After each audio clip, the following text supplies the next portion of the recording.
is Jeff Wettlaufer. I'm with RAS Software, and with me today is Bob. Good morning, Bob. Good morning, everybody. We are going to deliver a session today that is pretty demo intensive, lots of demos to show you.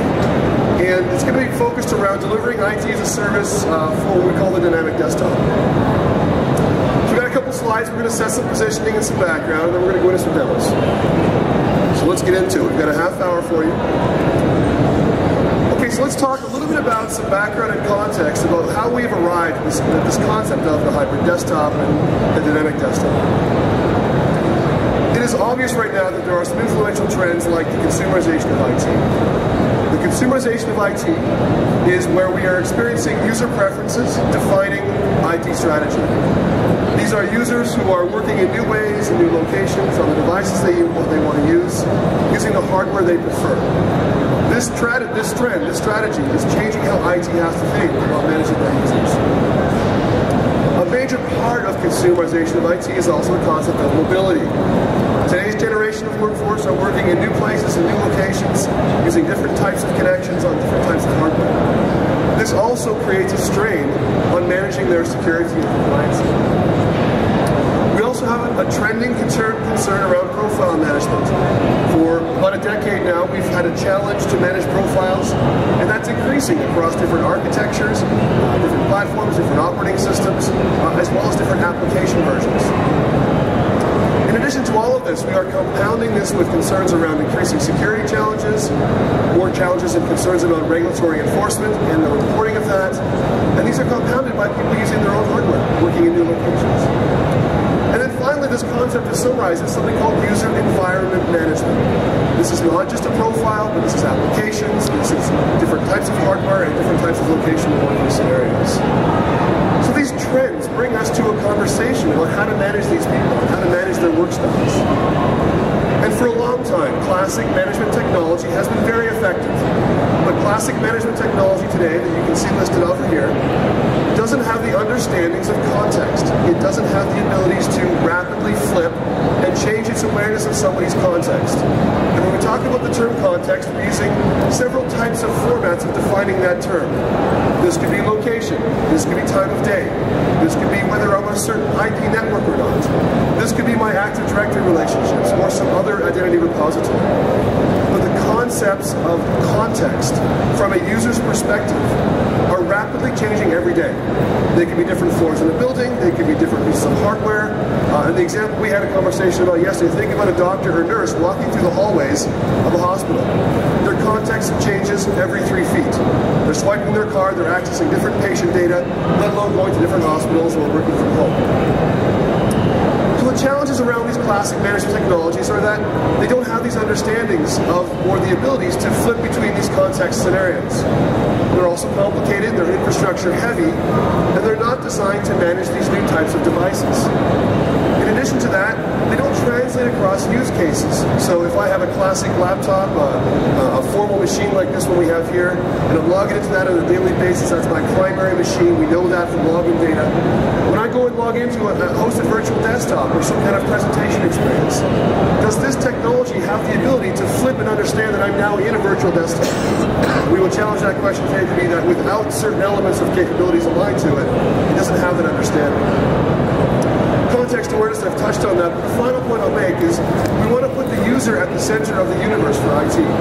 We don't want that to be thought about as a secondary point or as a translation point we get to through a proxy, some kind of machine or targeting service or something.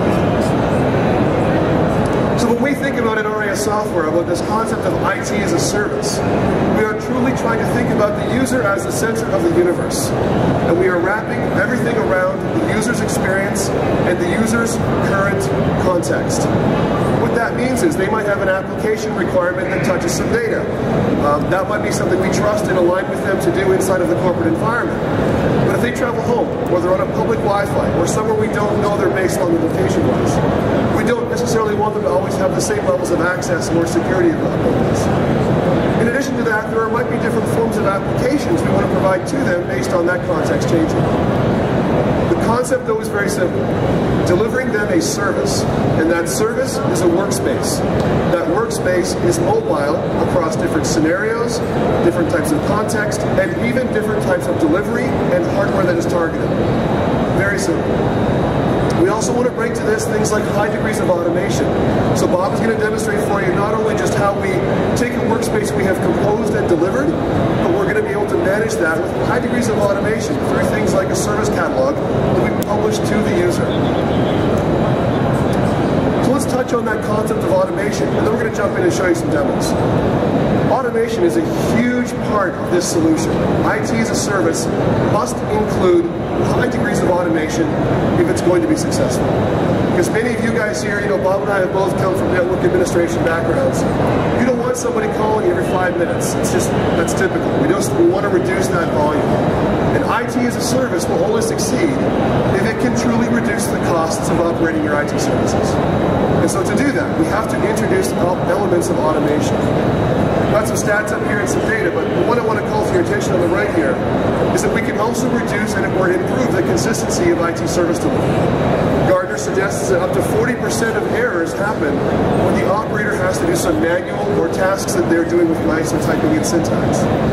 In addition, that is factored into things like application failure. But if we can reduce that 40% number by adding elements of automation, we're going to really truly improve that service level for that end user. The current situation, according to analysts, is that we have too much spending on the tactical side of things. We are firefighting. We're trying to fix problems. We're trying to change that and find more of a balance between tactical spending and moving that IT organization to strategic spending. And that's where automation is going to help us. I believe this is you. Thank you, Jeff.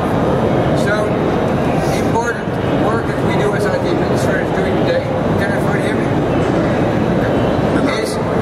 Is all kind of activities that are recurring. So creating user accounts, fixing servers, patching servers. If I can only automate these kind of activities so I don't need to do them manually anymore, then I have a consistent way of maintaining my infrastructure. So we think that automation is about the IT professional to assist the IT professional in his day-to-day work. What he's doing every day is maintaining computers. Those computers can be endpoints, desktops, but can also be servers or virtual machines. So he needs to maintain these computers based on all kind of tasks. And the more tasks you can automate, the more tasks you can encapsulate so everybody can execute those tasks, the easier the job of the IT professional becomes. So these tasks, they require a particular time. So you need to do it every night, but you need to do it only during the service window, for example. They also require a target group, which can be a single machine, but it can also be all your terminal servers, all your virtual desktops. So if you combine these tasks, the timing and the target group together, we call that a job. And the more jobs you can automate, you can schedule on the target machines that are recurring activities, the easier your job becomes. Another important part of administrators is to empower users. Because if I have a great infrastructure up and running, I need to provision my users. I need to give them capabilities so they can become productive. So combining jobs, again, you can enable your users. For example, if I create a user account, the user is not able to work. If I want to create a user that can actually work, I need to take care of the home directory, the mailbox, the appropriate permissions in Active Directory so he can get access to what he needs to. So it is important to have multiple jobs executed to empower a user. And those jobs are not all on one target machine. So if you have several targets for those jobs, we call that a runbook. And Gartner is referring to that as runbook automation. Be able to automate your day-to-day activities and to have a runbook automation, a kind of recipe of your day-to-day work. If you have those recipes, just like in a restaurant, you can be sure that you always serve the same great meal. If you're not working with a recipe, but you're doing it every Monday morning, you will do it a different way. So runbook automation is very important.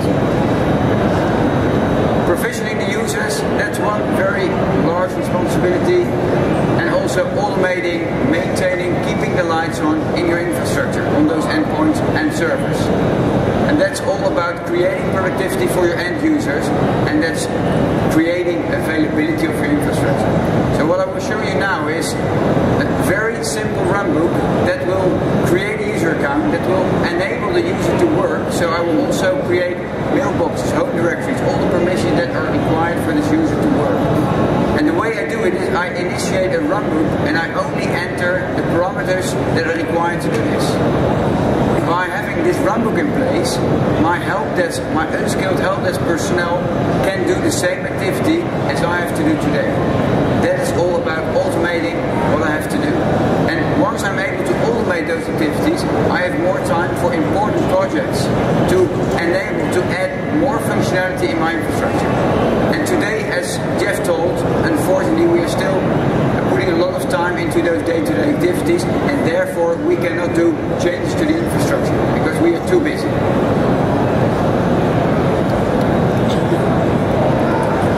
So over here I have our product automation manager. I have several runbooks prepared. I will only show you one runbook. So we have a create employee runbook. If I open this runbook, you will see that it will kick off several jobs. And even inside those jobs, there are several tasks that are pre-configured. So the only thing that this runbook requires is a few parameters to create this user account. So by simply scheduling this runbook to run, entering the appropriate information,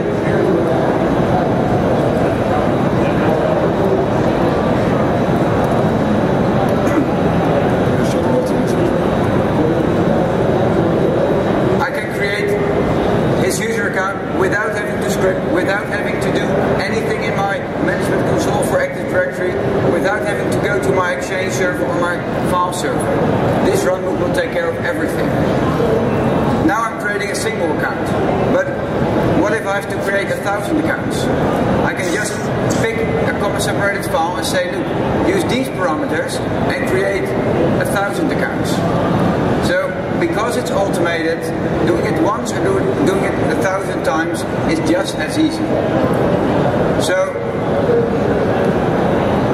the activity that I just did, I can easily delegate this activity to anyone within my IT organization. So that is the first step of becoming very dynamic infrastructures. And later on I will show you how I can make this even easier and put responsibility back into the business. That will be a next step. But the automation piece is very, very important because then I can do anything by just invoking it with the appropriate parameters.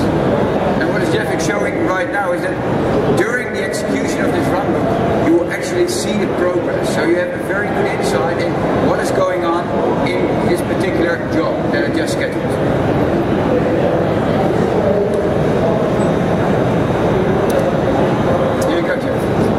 Thanks, Bob. Okay, so we've talked there about automating some of the properties of creating a user, some of the steps, some of the stages.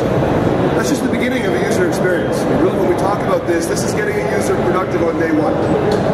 That user has a life cycle. They're going to go through different services, different requests. They're going to ask for different applications, etc.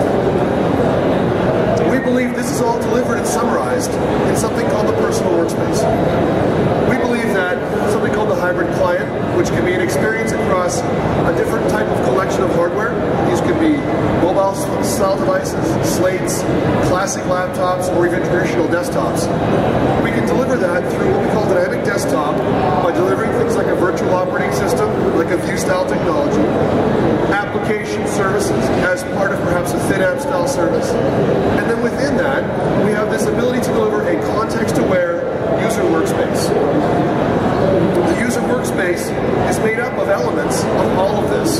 So it's got support for peripherals, it's got support for applications, and in this scenario, it's even got my application customizations. This is a differentiator. When we think about this, we're not just talking about a user's profile and their My Documents following them. We are talking about their printers and their application settings, in addition to everything else that's classically known as a profile. Once we have all of this kind of prepared and delivered, we then provide this task automation style service in the service catalog that Bob was referring to.